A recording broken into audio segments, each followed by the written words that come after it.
What is going on, my fellow fat kids? I know it's been a while. I feel like I have to say this every other video because, well, I do, and it's my fault. But yeah, it's been a long time since I've seen you guys. Uh, Truth of the matter, just haven't been able to find motivation or ideas or anything. But none of that matters. We're back now. We're back now with some NHL. That is what I like making because up until now, I've just been experimenting with different types of content, and the one that I found the most fun was NHL. So that's what I'm going to keep doing. You don't like NHL? Well, see ya. Bye.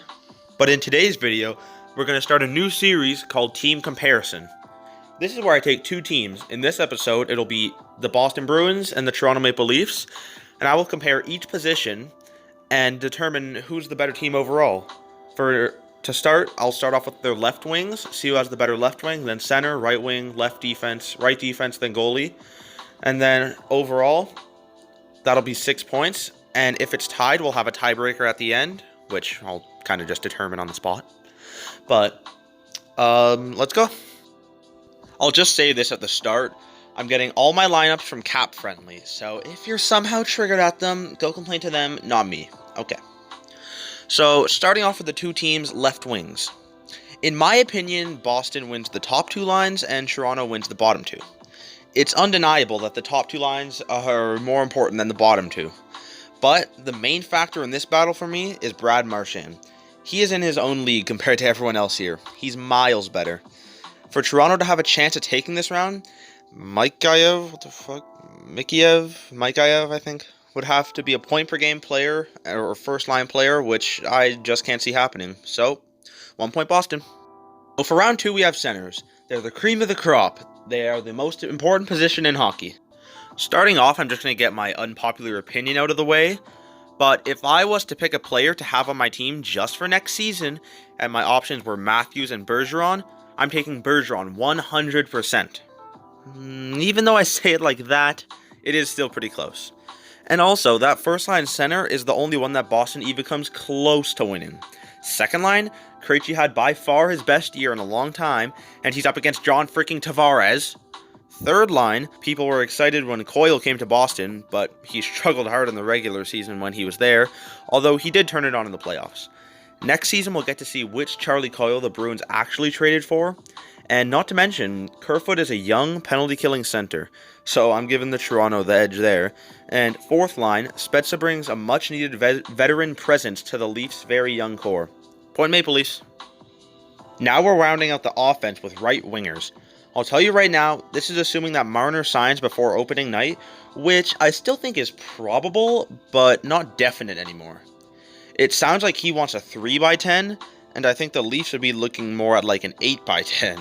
So, I guess we'll see. Just like last time, let's start off with something that might offend some people, since that's oh so fun to do. But really, I hope both fan bases can finally get together and agree that Marner and Pasternak are equal and just cancel each other out. So, on to the other three. To be honest, I didn't even know who Kuhlman was until I started making this video, and after just a little bit of research, I think that he's a serviceable middle six winger, but definitely not as good as Nylander. And also they have Backus, who's definitely a bit of a meme, and nowhere near as good as Kapanen. And then also, Shore and Wagner are just softs. Point Maple Leafs. Halfway through the video, Toronto's up 2-1. Now we're headed into the defensive section, which is a little harder to judge since stats and points don't tell the entire story. So if you think I make a wrong call, just chill, okay? Oh yeah, and it's probably not that big of a deal, but I'm just saying, for the defenders, I'll be using plus minus. Are we all okay with that? Plus minus, what the Plus fuck? minus, kill yourself! You want to use plus minus? Fuck you. There we go. We sure showed him. Yeah, I think it'll be fine. So getting into it, it's clear that Riley is by far the best player out of the bunch. Yeah, I know that Chara is captain and pretty solid defensively, but he's old, slow, and can't really score anymore. And also, Krug put up a similar points per game as Riley this year, but he can't really play any defense. He should honestly be a winger. I personally think that Muzzin is about the same level as Chara, who is the best left D that the Bruins have to offer, And more and Dermott, again, like the right wingers, are very close in my opinion. So, point goes to the 1967s. Okay, 3-1 Toronto. They're starting to run away with this. One more point and they win. Let's see if they can pull it off with the right D.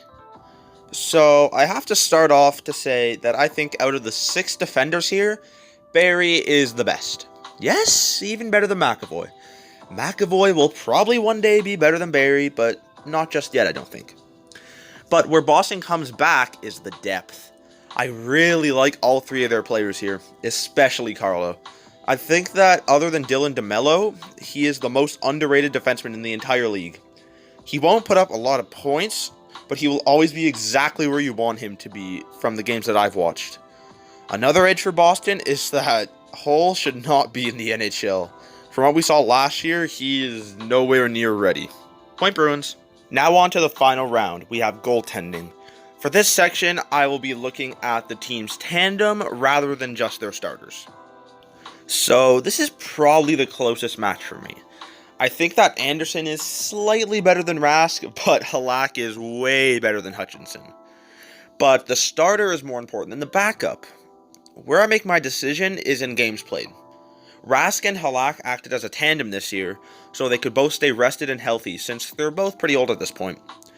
But when Boston has 2 starting goalies, you just have to give it to them.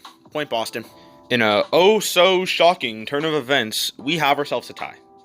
In the beginning of the video, I said that I'd come up with a tiebreaker on the spot. I think it's going to be who I think would win in a playoff series if they were to play this year.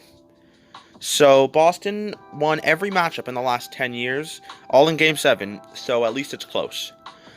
But since they won 3 times, I bet you think I'm going to give it to Boston, right? Well, nope. Toronto wins because Boston lost their MVP for the Toronto series, Jake Gardiner. So, GG's all around. Toronto wins the first episode of Team Comparison. Well, that's all I have for you guys today.